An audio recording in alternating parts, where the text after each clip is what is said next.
Hello दोस्तों, आज हम लोग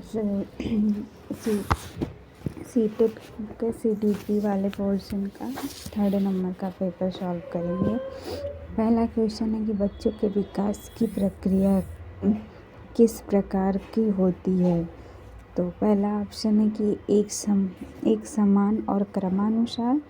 दूसरा है कि एक समान और अव्यवस्थित। और तीसरा है व्यक्तिगत व क्रमानुसार। और डी है कि व्यक्तिगत और अव्यवस्थित। तो इसमें ऑप्शन सी सही है, व्यक्तिगत व क्रमानुसार। प्रत्येक बच्चा विशिष्ट होता है और प्रत्येक बच्चे की योग्यताएं व क्षमताएं एक दूसरे से भिन्न होती हैं तथा विकास एक क्रम में सामान्य से विशिष्ट की ओर होता है। बच्चों के विकास की प्रक्रिया गर्भावस्था से प्रारंभ होती है और जीवन पर्यंत तक चलती रहती है। इसलिए कहा जा सकता है कि बच्चों के विकास की प्रक्रिया भिन्न भिन्न एवं व्यक्तिगत व क्रमानुसार होती है।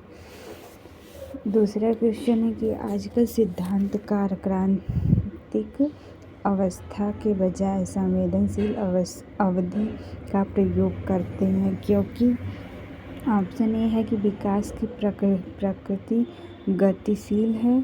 ऑप्शन बी है कि विकास केवल आनुवंशिकता से निर्धारित होता है। ऑप्शन सी है कि विकास केवल पर्यावरण द्वारा निर्धारित किया जाता है। ऑप्शन डी है कि विकास स्थिर और नियत है।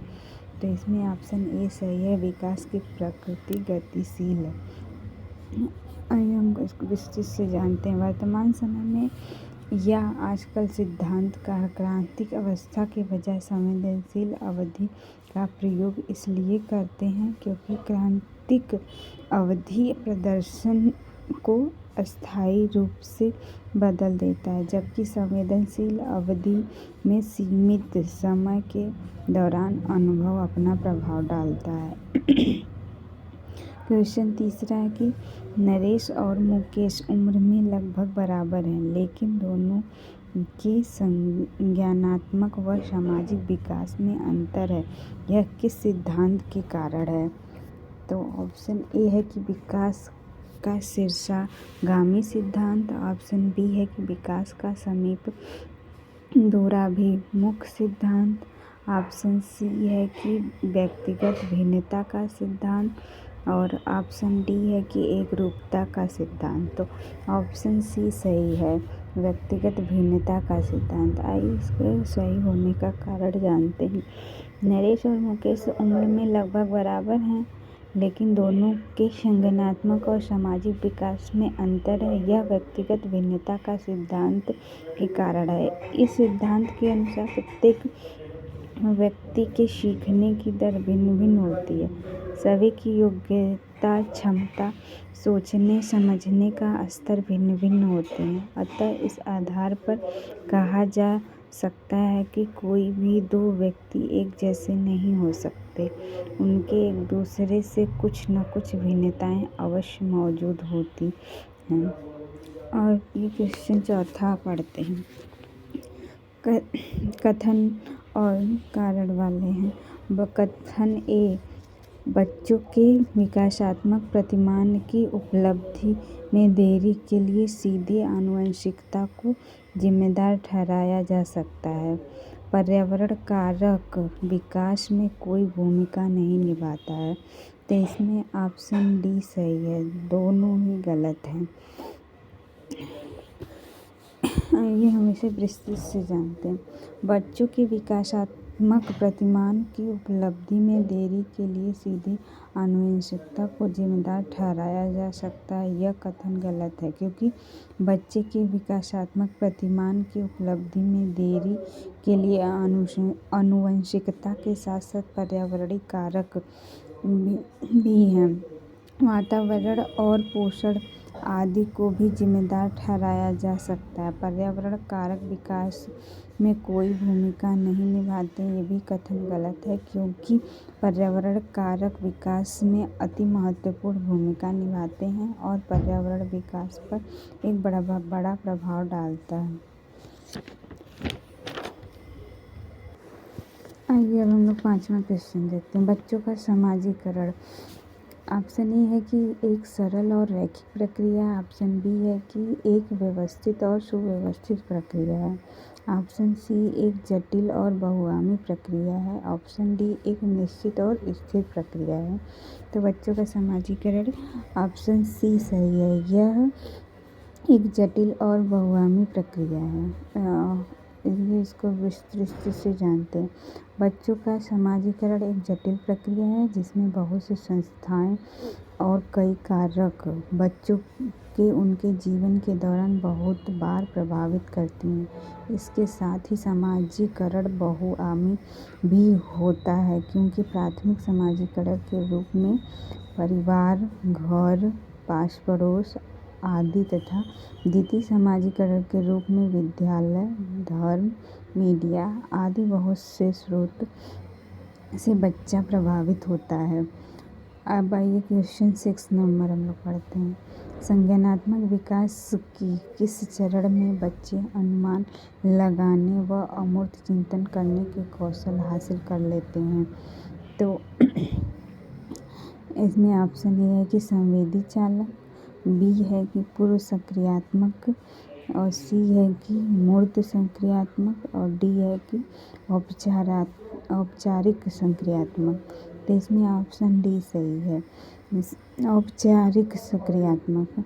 आइए हम लोग इसको विस्तृत से जानते हैं। संज्ञानात्मक विकास के औपचारिक सक्रियात्मक चरण में बच्चे अनुमान लगाने व अमूर्त चिंतन करने के कौशल हासिल कर लेते हैं तथा इस चरण में बच्चे अमूर्त सिद्धांतों और काल्पनिक संभावनाओं के संदर्भ में सोचना शुरू कर देते हैं। यह अवस्था 11 वर्ष के ऊपर की अवस्था मानी जाती है। जीन पियाजे ने संज्ञानात्मक विचार के 4 चरण बताए हैं। पहला है संवेदी गामा अवस्था जो कि 0 से 2 वर्ष तक माना जाता है। दूसरा है पूर्व संक्रियात्मक अवस्था जो कि 2 साल से 7 साल तक माना जाता है। तीसरा है मूर्त संक्रियात्मक या ठोस अवस्था जो 7 से 11 साल माना जाता है। और चौथा है कि अमूर्त या औपचारिक संक्रियात्मक अवस्था जो 11 वर्ष से ऊपर माना जाता है। आइए अब हम लोग 7वें नंबर का क्वेश्चन करते हैं। जीन पियाजे के सिद्धांत में जब बच्चा नए अनुभव के लिए मौजूदा स्कीमा को संशोधित करता है वह प्रक्रिया क्या कहलाती है?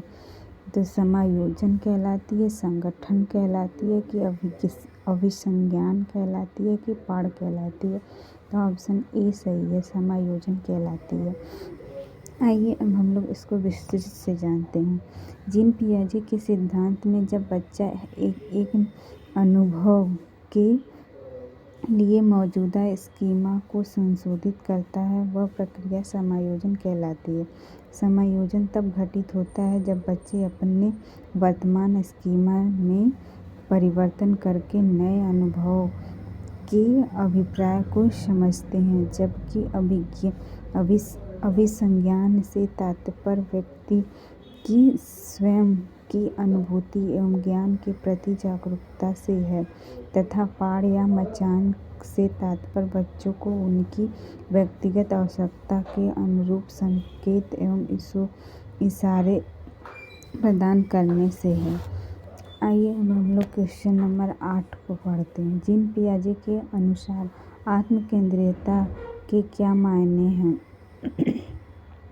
इसमें ऑप्शन ए है किसी स्थिति में एक से ज़्यादा आयाम पर विचार करने की क्षमता, सोच प्रक्रिया को मानसिक संरचनाओं के आधार पर संगठित करना, मौजूदा स्कीमा का उपयोग करते हुए संसार को समझना, दूसरों के अनुभव व सांस्कृतिक दृष्टिकोण को अपनी दृष्टि से देखने की प्रवृत्ति। तो ऑप्शन डी सही है।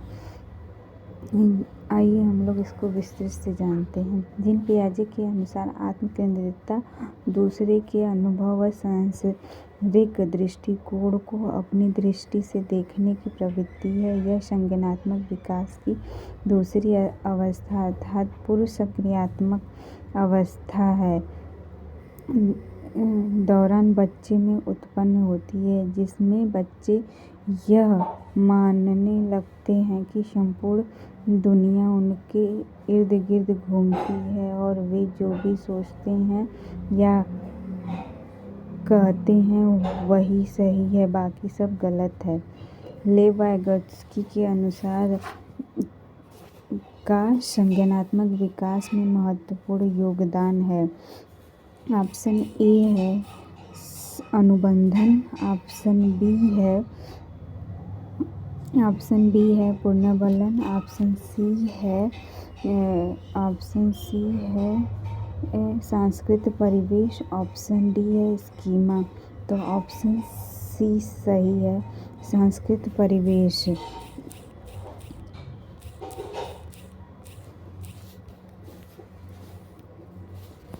आइए हम लोग इसको विस्तृत से जानते हैं। लेव वाइगोत्स्की के अनुसार सांस्कृतिक परिवेश का संज्ञानात्मक विकास में महत्वपूर्ण योगदान है। उन्होंने सामाजिक सांस्कृतिक सिद्धांत का प्रतिपादन किया था, जिसके अनुसार सांस्कृतिक और भाषा विकास में महत्वपूर्ण भूमिका निभाते हैं। उनका मानना है कि विभिन्न संस्कृतियों के व्यक्ति सामाजिक अंतःक्रिया द्वारा भिन्न भिन्न प्रकार से सीखते हैं, इसलिए सांस्कृतिक उपकरण संज्ञानात्मक विकास और अधिगम के मुख्य निर्धारक हैं।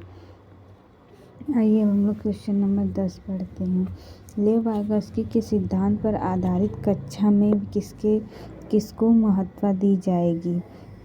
सस्वर पाठ व रटन को, सहयोगात्मक सीखने को, इनाम व सजा के उपयोग को, या प्रतिक्रियाओं के अनुबंधन को?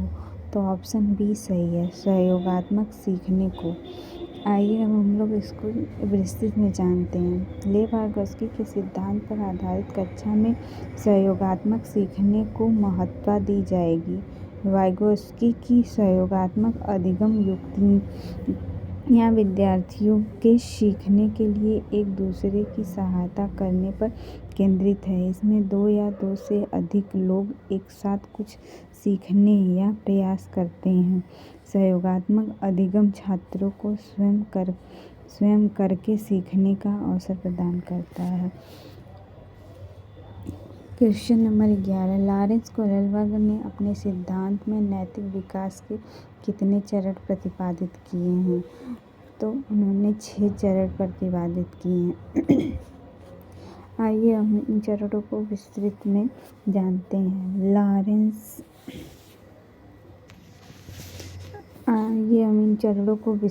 जानते हैं। लॉरेंस कोहलबर्ग ने अपने सिद्धांत में नैतिक विकास के 6 चरण प्रतिपादित किए। वह अपने सिद्धांत द्वारा दिए गए 3 अवस्थाओं के 6 चरणों को सार्वभौमिक मानते हैं। कोहलबर्ग ने अपने नैतिक विकास के सिद्धांत का प्रतिपादन 3 अवस्थाओं 6 चरणों में विभाजित किया, जिसमें से 3 अवस्थाएं हैं। पूर्व परंपरागत नैतिक अवस्था, जिसे प्री कन्वेंशनल अवस्था कहते हैं, जो कि 4 से 10 वर्ष तक मानी जाती है। इसके 2 चरण हैं। पहला है आज्ञाकारी और सजा, दूसरा है आत्म अभिरुचि और प्रतिफल, दूसरा है पारंपरिक नैतिक अवस्था, जिसे कन्वेंशनल स्टेज कहते हैं। ये 10 से 13 वर्ष तक माना जाता है। इसके भी 2 चरण हैं, अच्छा लड़का अच्छी लड़की, अभिविन्यास, और दूसरा है सामाजिक अवस्था बनाए रखना। और तीसरी अवस्था है उत्तर परागत नैतिक अवस्था, जिसे पोस्ट कन्वेंशनल स्टेज कहते हैं, जो कि 13 से 16 वर्ष मानी जाती है। इसके भी 2 स्टेज हैं, जिसमें से पहला सामाजिक अनुबंधन और व्यक्तिगत अधिकार, दूसरा है सार्वभौमिक सिद्धांत। क्वेश्चन नंबर 12, कोहलबर्ग के नैतिक विकास के किस चरण में व्यक्तियों का मानना है कि सामाजिक व्यवस्था को बनाए रखने के लिए निश्चित नियमों का पालन किया जाना चाहिए? पहला है यांत्रिक सापेक्षता अभिविन्यास, दूसरा है सजा और आज्ञाकारिक अभिविन्यास, तीसरा है कानून और व्यवस्था अभिविन्यास और चौथा है अच्छा लड़का अच्छी लड़की अभिविन्यास। तो ऑप्शन सी सही है, कानून और व्यवस्था अभिविन्यास। आइए हम लोग इसको विस्तृत में जानते हैं। कोहलबर्ग ने नैतिक विकास के कानून और व्यवस्था अभिविन्यास चरण में व्यक्तियों का मानना है कि सामाजिक व्यवस्था को बनाए रखने के लिए निश्चित नियमों का पालन किया जाना चाहिए। इस चरण में सामाजिक नियम और कानून व्यवहार को निर्धारित करते हैं। व्यक्ति इस चरण में सामाजिक कानून के एक बड़े परिप्रेक्ष्य को ध्यान में रखता है तथा नैतिक निर्णय लेना दूसरे के साथ घनिष्ठ संबंधों के विचार अधिक हो जाता है। क्वेश्चन नंबर 13, हार्वर्ड गार्डन के सिद्धांत के अनुसार नर्तकियों, धावकों और अभिनेताओं के पास कौन सी बुद्धि अधिक होती है? तो ऑप्शन ए है कि स्थानिक बुद्धि, ऑप्शन बी है कि भाषाई बुद्धि, ऑप्शन सी है शारीरिक गति संवेदनात्मक बुद्धि, ऑप्शन डी है अंतरा व्यक्तित्व बौद्धता। तो ऑप्शन सी सही है, शारीरिक गति संवेदनात्मक बुद्धि। आइए हम लोग इसको विस्तृत में पढ़ते हैं। हार्वर्ड गार्डन के सिद्धांत के अनुसार नर्तकियों, धावकों और अभिनेताओं के पास शारीरिक गति संवेदनात्मक बुद्धि अधिक होती है। शारीरिक गति संवेदनात्मक बुद्धि गार्डन द्वारा दी बुद्धि के प्रकारों में से एक है। यह समस्याओं को हल करने के लिए दूसरे शरीर या शरीर के कुछ हिस्सों का उपयोग की क्षमता को दर्शाती है या शारीरिक गतिविधियों समन्वय करने के लिए मानसिक क्षमताओं का उपयोग करने की क्षमता है। क्वेश्चन नंबर 14, यह शिक्षा कक्षा में लड़कों के लिए एक शिक्षक की टिप्पणी पुरुष बनो और लड़कियों की तरह व्यवहार मत करो किसको बढ़ावा देता है? जेंडर समानता को, जेंडर रूढ़िबद्धता को, जेंडर भूमिका में लचीलापन को, जेंडर समता को। तो ऑप्शन बी सही है, जेंडर रूढ़िबद्धता को।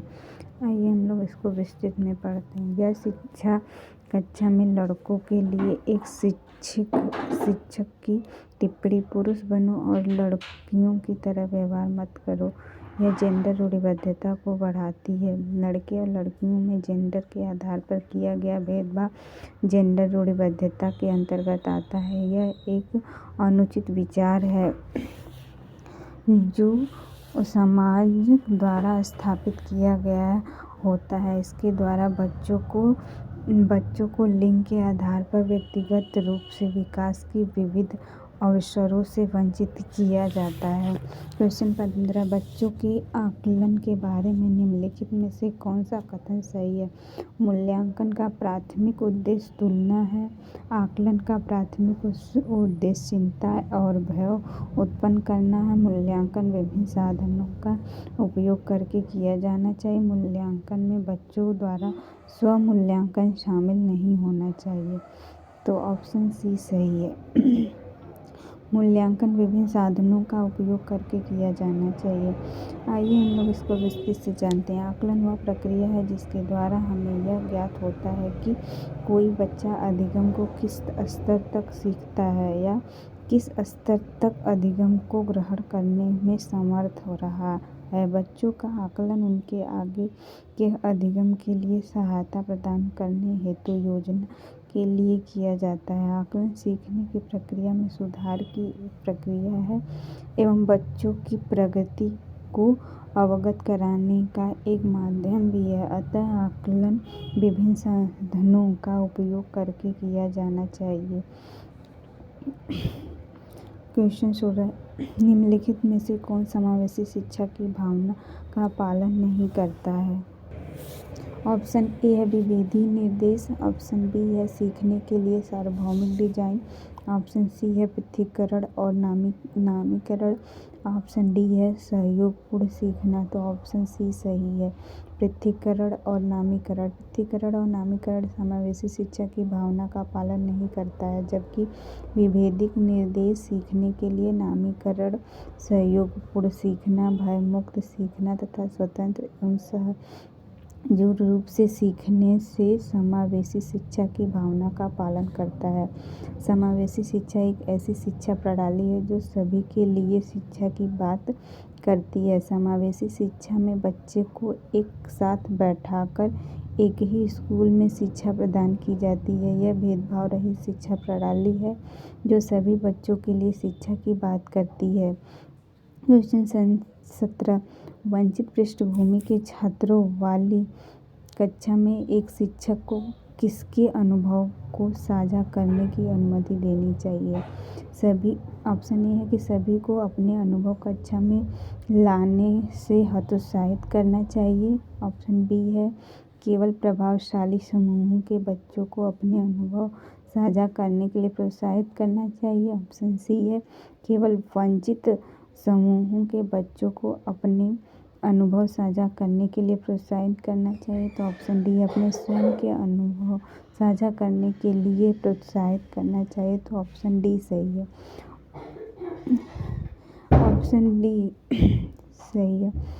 आइए हम लोग इसको विस्तृत से जानते हैं। वंचित पृष्ठभूमि के छात्रों वाली कक्षा में एक शिक्षक को सभी समूहों के बच्चों को अपने अनुभव साझा करने के लिए प्रोत्साहित करने की अनुमति देनी चाहिए। वंचित पृष्ठभूमि के छात्रों वाली कक्षा में एक शिक्षक को निम्न कार्य करने चाहिए: उनके बारे में अधिक जानकारी एकत्र करने और उन्हें कक्षा में होने की चर्चा में शामिल करें। दूसरा है कि पाठ्यचर्या बच्चों के वास्तविक जीवन के अनुभव से संबंधित होनी चाहिए। सी है कि समूह के बीच व्यक्तिगत मतभेदों को दूर करने के लिए अपने सांस्कृतिक ज्ञान पर ध्यान केंद्रित करना चाहिए। आइए हम क्वेश्चन नंबर 18 पढ़ते हैं। शारीरिक गतिक विकलांगता से जूझते छात्रों को समायोजित करने के लिए स्कूल को पहुंच और बाधा मुक्त वातावरण की सुविधा प्रदान करनी चाहिए, जिससे निम्नलिखित प्रावधान शामिल हों। फर्स्ट है कि पहिया कुर्सी व्हील चेयर, दूसरा है कि वॉकर, तीसरा है कि हैंड रेल के साथ रैंप, चौथा है कि उभरा हुआ टाइल, जो पांचवा है कि ब्रेल प्रणाली। तो ऑप्शन ए सही है, जिसमें पहिया कुर्सी, व्हील चेयर, वॉकर और हैंड रेल के साथ रैंप की व्यवस्था की जानी चाहिए। आइए हम लोग इसे विस्तृत से जानते हैं। शारीरिक गति विकलांगता से जूझते छात्रों को समायोजित करने के लिए स्कूल को पहुंच और बाधा मुक्त वातावरण की सुविधा प्रदान करनी चाहिए, जिसमें निम्नलिखित प्रावधान शामिल हैं। पहला है कि पहिया कुर्सी या व्हील चेयर होनी चाहिए, दूसरा है वॉकर होना चाहिए, तीसरा है कि हैंड रेल के साथ रैंप होनी चाहिए, चौथा है कि भूतल पर कक्षाओं का आयोजन हो जाना चाहिए, पांचवा है कि शौचालय की सुविधाजनक व्यवस्था होनी चाहिए, छठवां की पीने का पानी उचित व्यवस्था होनी चाहिए। क्वेश्चन नंबर 19, निम्नलिखित में से कौन सी अधिगम अक्षमता से जूझने वाले छात्रों की विशिष्ट पहचान की विशेषताएं हैं? तो ये है कि पढ़ने में शब्दों या पंक्तियों को छोड़ देते हैं, वर्तनी की गलती करते हैं। दूसरा है कि 2 फीट की दूरी पर परे चीज़ें नहीं देख सकते। तीसरा है कि एक ही गतिक क्रिया को बार बार करते हैं। ऑप्शन डी है कि 17 डेसिबल की आवाज़ नहीं सुन सकते। तो ऑप्शन ए सही है, पढ़ने शब्दों या पंक्तियों को छोड़ देते हैं और वर्तनी की गलती करते हैं। तो आइए इसको विस्तृत से जानते हैं। अधिगम अक्षमता से जूझने वाले छात्रों की विशिष्ट पहचान विशेषताएं ये हैं कि ये पढ़ने में शब्दों या पंक्तियों को छोड़ देते हैं और वर्तनी की गलती करते हैं। अधिगम अक्षमता से जूझने वाले छात्रों की बौद्धिक परीक्षण का संचालन करके एक अधिगम अक्षमता वाले छात्रों की पहचान की जाती है। अधिगम क्षमता से जूझने वाले छात्रों की पहचान। ऐसे छात्र अति सक्रियता के शिकार होते हैं। समान समन्वय का इनमें अभाव रहता है। भावनाओं के प्रति अस्थिरता रहती है। पाठ्य सहगामी क्रियाओं में अरुचि रहती है।